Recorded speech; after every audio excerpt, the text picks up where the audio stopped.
Pemirsa, tidak hanya cacat etika pada putusan Mahkamah Konstitusi, putusan DKPP ikut melengkapi cacat etika dalam pencalonan Gibran Rakabuming Raka sebagai calon wakil presiden. Namun, TKN Prabowo Gibran menyebut urusan etika ini adalah serangan politik bagi Prabowo Gibran.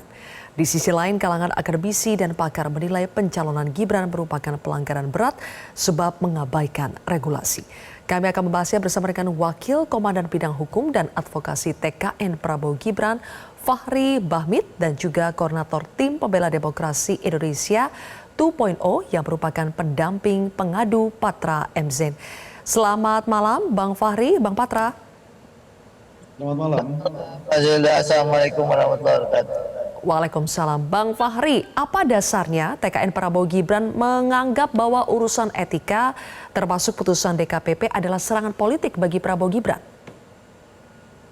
Gini, pada prinsipnya bahwa dalam undang-undang telah mengatur ya mekanisme penyelesaian apa itu pelanggaran etik, apa itu pelanggaran pidana, apa itu pelanggaran administratif, dan apa itu sengketa hasil. Jadi pada hakikatnya bahwa semua alur penyelesaian itu telah diatur dalam undang-undang sedemikian rupa. Sehingga dengan demikian, jangan kita mencoba untuk mencampur adukan bahwa ini pelanggaran etik kok seolah-olah berkaitan dengan legitimasi atau berkaitan dengan legalitas daripada mekanisme pencalonan seorang wakil presiden atau seorang presiden. Tentunya itu dua hal yang berbeda, sangat berbeda dan jauh gitu. Yang pertama bahwa KPU itu dalam rangka untuk menindaklanjuti apa yang menjadi perintah konstitusi daripada putusan Mahkamah Konstitusi itu sendiri.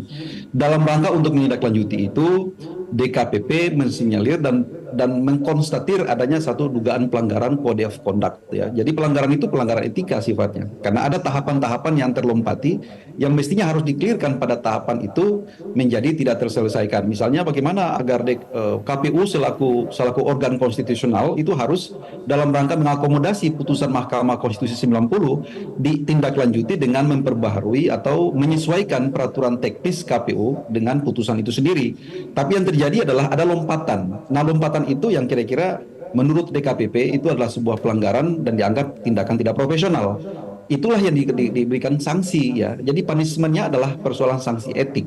Yang menjadi soal saat ini adalah persoalan etik yang seperti itu. Orang mencoba untuk menggabungkan seolah-olah ini menjadi persoalan yang sangat besar yang berkaitan dengan legalitas. Ini sesuatu yang sangat distorsif sebenarnya dalam memahami prinsip hukum dalam undang-undang pemilu itu sendiri. Jadi dengan demikian kami berkeyakinan bahwa ini adalah persoalan yang memang sangat politiking. Jadi persoalan yang sifatnya etik diluaskan, dilebar-lebarkan, akhirnya menjangkau sampai pada persoalan legalitas dan eksistensi yuridis daripada keberadaan subjek hukum yang Intinya bernama TKN wakil Prabowo presiden. Gibran menganggap jangan mencampurkan urusan etik dengan urusan legalitas pencalonan Gibran ya. Saya sekarang beralih dulu ke Bang Patra. Oke, Bang Patra, apakah putusan DKPP sesuai dengan harapan pihak pengadu memberikan sanksi peringatan keras terakhir kepada Ketua KPU RI? Saya diberi kuasa, Mbak Zalvia, dari 3 orang warga negara. Minta untuk mengadukan KPU ke DKPP. Pengaduan itu substansinya adalah kita melihat ada proses pencalonan Gibran itu yang tidak sesuai dengan aturan. Nah, karena tidak sesuai dengan aturan, kita cari ada nggak ini pelanggarannya. Oh, ternyata ada di pedoman perilaku dan kode etik penyelenggara pemilu. Kami masukkan tanggal 16 November bahwa baru kemarin diputus ya. Memang salah satu pertanyaan, kenapa kok bisa hampir 3 bulan baru diputus. Tapi faktanya diputus kemarin. Dan dalam putusan itu secara tegas DKPP di halaman 190 menyatakan bahwa KPU telah melanggar 3 pasal. Pasal 11 huruf A dan huruf C, pasal 15 huruf C dan pasal 19 huruf A. Isinya memang pelanggaran etika. Etik apa yang etika dan perilaku. Kenapa? dinyatakan bahwa KPU tidak bertindak sesuai yang diperintahkan peraturan perundang-undangan, tidak menaati prosedur, ya, terbukti tidak melaksanakan tugas sesuai dengan jabatan dan kewenangannya. Pada waktu persidangan Mbak Zalvia ya, itu kami tanyakan, setelah putusan Mahkamah Konstitusi nomor 90 yang terbit tanggal 15 Oktober, berlakunya itu untuk pemilu 2024 atau berlaku untuk pemilu 2029? Kami tanyakan kepada ahli tata negara. Karena dalam putusan MK nomor 90 itu kan tidak ada penjelasan mau diberlakukan ya 2024 atau 2029. Maka undang-undang mengatur yang menentukan itu mau 2024 atau 2009, itulah diperlukan adanya konsultasi dengan DPR. Baik. Ya. Nah, ini yang tidak dilakukan oleh KPU. Semestinya 16 Oktober atau sehari maksimum ya, sudah meminta DPR untuk memastikan ini kita tindak lanjuti. Kalau kami hitung 17 kasih DPR, DPR-nya juga punya ya pikiran yang sama, maka bisa dilakukan Zoom ya pada tanggal 18, lalu Baik. dimohonkan harmonisasi. Oke. Ya. Nah, Oke. ini yang dilanggar ya. Iya, Maka, Bang Patra, tapi itu kan sudah berlalu dan DKPP juga pertanyaannya, sudah memberikan putusan. Pertanyaan saya, Ya. jadi kalau tadi disebutkan oleh Bang Fahri bahwa meskipun ada putusan etika dari DKPP itu tidak mengganggu legalitas dari pencalonan Gibran. Nah, apakah itu sudah sesuai dengan harapan dari DKPP ketika mengajukan permohonan ini? yang kami mintakan itu pemberhentian secara tetap KPU. Kenapa? Karena KPU ini benar aja orang bisa curiga, saling ya ada masalah. Nah, apalagi KPU sekarang itu dipimpin oleh seorang ketua yang sudah melanggar etika 3 kali. Gitu loh. Mestinya kalau ditanya apakah sudah sesuai harapan, ya kami sebenarnya mintanya itu adalah diberhentikan. Gitu loh. Ya, bahwa ada yang mengkait-kaitkan dengan soal legalitas itu namanya penafsiran. Kenapa penafsiran itu timbul? Karena memang kalau KPU itu tunduk dan patuh pada undang-undang, maka tanggal 25 Gibran itu ya mendaftar ya dan verifikasinya tanggal 28. Pada saat itu peraturan KPU-nya belum diubah. Jadi kalau dikait-kaitkan itu penafsiran. Dan ini soal etika ya. Boleh-boleh aja orang mengkait-kaitkan. Kenapa? Karena seorang misalnya saya kutip ya, seorang sastrawan, filsuf, jurnalis Prancis ya, Albert Camus itu pernah bilang, a man without ethic is a wild beast loose upon this world. Orang itu kalau nggak punya etika, sama seperti apa melepaskan binatang buas ke dunia. Nah, ini dipimpin oleh orang yang telah melanggar etik 3 kali. Oke. Gitu loh. Baik. Oke, jadi yang lebih Anda soroti adalah komisioner KPU-nya ya, itu sebetulnya. Tapi saya beralih lagi ke Bang Fahri. Bang Fahri, meskipun yang disoroti oleh pengadu ini adalah etika dari penyelenggara pemilu yaitu KPU-nya, tapi sebagian beranggapan ini bisa berimplikasi pada legitimasi pencalonan Gibran. Jadi bukan persoalan legalitas saja, tapi legitimasinya tidak ada. Karena sudah cacat secara etika di MK, kemudian cacat etika di penyelenggara pemilu. Bagaimana tanggapannya? Iya, sebelum saya memberikan tanggapan, saya mungkin ingin luruskan dulu pemahaman yang keliru yang disampaikan oleh Patra Enzen. Bahwa sebenarnya putusan 90 itu berlaku serta-merta untuk pemilu 2024. Mungkin Bang Patra mungkin membaca ulang kembali deh, putusan 90 itu bunyinya seperti apa. Jadi karena ada sifat kemendesakan bahwa putusan itu harus diberlakukan secara ekspresif verbis harus diberlakukan untuk pemilu 2024. Jadi sebenarnya jangan ditafsirkan aneh-aneh gitu ya. Jadi tidak perlu menghadirkan ahli untuk menafsirkan apa yang dimaksud dengan pemberlakuan putusan itu untuk 2024. Itu nggak butuh ahli. Tidak butuh juga ahli bahasa Indonesia untuk menafsirkan kalimat itu. Itu poin pertama. Poin yang kedua, saya katakan kenapa sampai dalam putusan DKPP ya, putusan 135, 136, 137, 141 kalau mau dibaca secara cermat, itu DKPP secara hati-hati telah mendudukan dua aspek yang sangat elementer. Yang pertama, bahwa DKPP membatasi diri bahwa dalam rangka untuk menindaklanjuti putusan nomor 90 tahun 2023, Mahkamah Konstitusi mengirimkan putusan itu kepada penyelenggara pemilu. KPU selaku organ konstitusional itu wajib dilaksanakan dan itu telah tepat. DKPP sendiri membatasi diri bahwa itu adalah satu kewenangan konstitusional yang wajib ditindaklanjuti oleh KPU.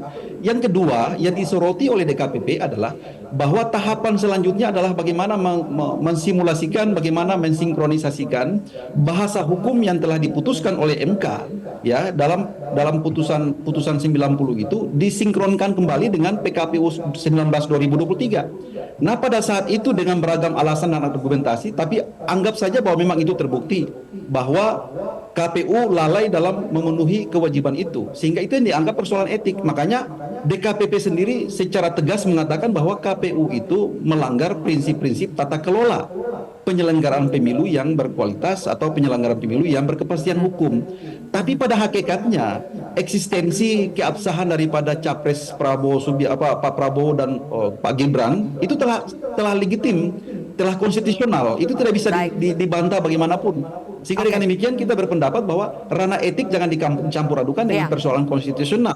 Baik. Saya kira seperti itu. Sampai di situ dulu Bang Fahri. Tadi Bang Fahri menanggapi soal keputusan MK yang memang secara putusan sudah harus diberlakukan saat itu juga di tahun 2024. Nanti Bang Patra silakan ditanggapi soal itu. Kita harus jeda terlebih dahulu pemirsa. Prime Time News akan kembali sesaat lagi. Kami lanjutkan kembali pemirsa. Bang Patra, tadi Bang Fahri menegaskan bahwa putusan 90 itu sudah menjelaskan bahwa putusan terkait batasan usia capres-cawapres berlaku untuk pemilu tahun 2024. Sehingga untuk poin itu tidak perlu lagi untuk meminta konsultasi dengan DPR. Bagaimana Bang Patra?